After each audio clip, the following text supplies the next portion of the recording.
Adumo Payouts, we recently part of Lasaka Technologies, which is arguably the largest Fintech business in South Africa. Our business primarily works with organizations to help them drive performance and achieve their objectives.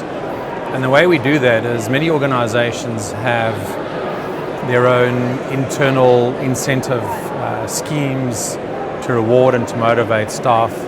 But often what's lacking is the part that is the piece that actually does the payout mechanism. And that's where we come in. So as Adumo Payouts, or what we refer to as APO, we work with about 500 organizations in South Africa. So some very large blue chip organizations that are listed, and whether they have 5,000 employees or 5 employees, we've got a solution that's suitable for them. And ultimately the solution or the product that we have is that we assist them to disperse funds onto one of our cards. So we developed a card called an Adumo Payouts card in association with Mastercard, which enables us to put funds onto that card. So we could give you a card with 2 or 3 grand or up to 250,000 rand on it. And it's a secure card, it's as close as cash. You've got the capability to use that card wherever you want to withdraw cash. But ultimately it's a safe and a secure payout mechanism. And that's really what our business is about. For Adumo Payouts, this is a first. We've worked very closely in the mining industry for many years. And I think importantly, if we're to be a credible supplier into the mining industry, and certainly we want to educate our clients, I think number one, it's important that we're here. In terms of being here, what we want to get out of it, certainly it's a wonderful opportunity to network with people, meet people, but other than meeting new people, also foster existing relationships and develop those. I think it's also an opportunity to look for new business and meet potential new clients. And then I think, albeit lastly, probably most importantly, it's an opportunity for us to really learn. So for us, like, we have to be able to stay on top of what are the latest trends in the mining industry, and so that we can take that back learnings and also share those learnings with our clients. If you look at mining and you talk about the future mining, I guess there's only 2 words or 2 key important words when you talk about when you use the word future in any sentence. And number one is sustainability, and the second one is innovation. So if you talk about sustainability in the context of what we do with mines, I think number one is you want to be able to sustain human lives, which is ultimately priority number one. And then you want to be able to sustain production in that mine. So in the context of that, if you're talking about driving sustainability, one of the most important things there when we talk about sustaining human lives is to do things to avoid any kind of accidents on a mine. So in the context of that, you want to do things that increase awareness of safety on the mine, you want to reduce accidents, ultimately you want to aim for zero harm. So what many mines do is they've done all the hard work. They developed these incentive programs for either coming to work on public holidays or try and drive production bonuses or try and drive safety incentives. But the reality is in South Africa, many of the miners are on the lower end of the LSM earnings scale.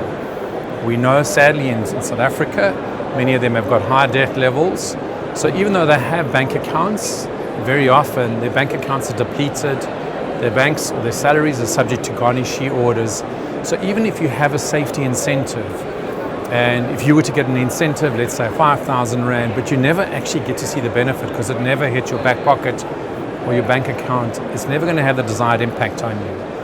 And that's where Adumo Payouts comes in. So although we still process it all legitimately through payroll and it's all subject to tax, we make sure that the miner receives the actual incentive on a different disbursement mechanism. So effectively you can call us the last mile of the disbursement. And what that does is then it makes sure that the funds that are due to you actually come onto a separate card for you.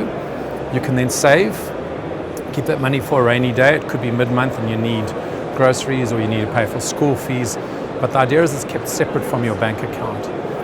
And that in turn has a positive behavior on you in terms of the miners, their awareness, and then suddenly start to see that actually it's a direct consequence of their actions that they actually get rewarded, and there's a virtuous cycle. So that in turn is good for the miner, in turn is good for the mining company, and that's really the impact that we like to see that we can make in this industry in terms of, call it sort of future fitness.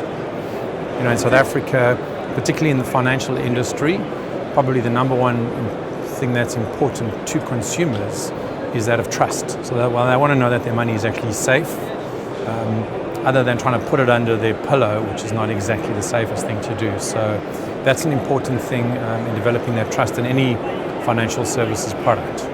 If you look at the mining industry as a whole, I mean, it's a significant contributor towards the GDP of our economy. And South Africa and most of Africa are blessed with many natural resources. So it's opportunity for this country, obviously, to use mining long into the future. Having said that, what is the cost of mining? You cannot have mining at the cost of a human life. So one human life is too many. We were listening to the opening talk this morning, and there's this focus towards trying to achieve zero harm.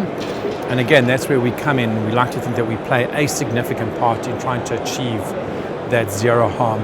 But also, if we talk about lasting legacy, one of the things that we have, and the legacy that we as adumo and certainly Lesaka in South Africa are trying to drive and make a difference in this economy, in this country we're really passionate about, is trying to drive this concept of financial inclusion. And so certainly when we talk about youth coming into this, in South Africa we know we don't have a culture of savings.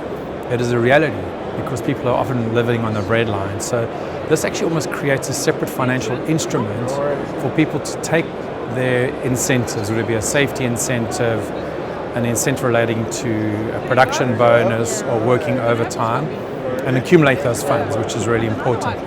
Secondly, I think with many women coming into mining, and often women having to take their entire salary to raise the household, again, when you would create an incentive that goes directly to a woman, she gets to keep it for herself, it's really an opportunity for her to become and feel empowered. So it's really more than just an incentive disbursement, it's actually the impact that we want to drive as a consequence of that. Many mining organizations already have safety incentives in place, but we want to take it one step further and say that they actually have an obligation to make sure that those funds lands up in the back pockets of their employees. And so there's this perception that trying to implement something like this is quite tricky and difficult. On the contrary, it's something that is super easy. We worked with many organizations. We've got an onboarding capability that can be done in days. So if you're really trying to make a lasting impact on your employees, and it's a given that if you're looking after employees in a business, it's naturally going to look after the business and all the stakeholders. That includes the unions, the shareholders, what have you. So by putting them first and taking that approach with using an innovative solution. So we've seen organizations that they literally want to try and reward their employees with grocery vouchers and chickens, and we'd go so as far as to say, it's like, well, how sustainable is that? How are you able to save for that? So really, I think in closing, we want to say is this is open to any organization. It's not just the large miners. I spoke about an organization, it could suit somebody from 5 to 5,000 employees. So this is just as applicable to junior miners as well as very established miners. But I think the concept is organizations need to take one step further and make sure that they've done all the hard work around putting the incentive program in place, but actually making sure that those funds land up in the back pockets of their employees.